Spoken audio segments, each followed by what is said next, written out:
有關俄勒岡州失業保險計劃的問題。什麼是等待週？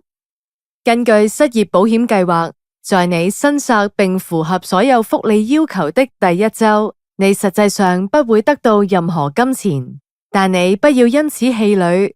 你在哪一週提出申索仍然非常重要。第一週稱為等待週，這是你提交每週申索並符合所有資格要求的第一週，包括有能力、可受聘並積極尋找工作。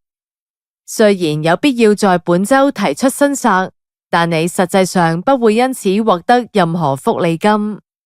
這是因為俄勒岡州的法律規定，在開始支付福利金之前，每項申索都需要有1週的等待期。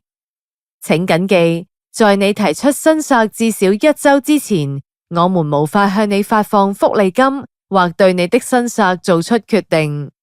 請訪問以下連結，獲取更多資訊。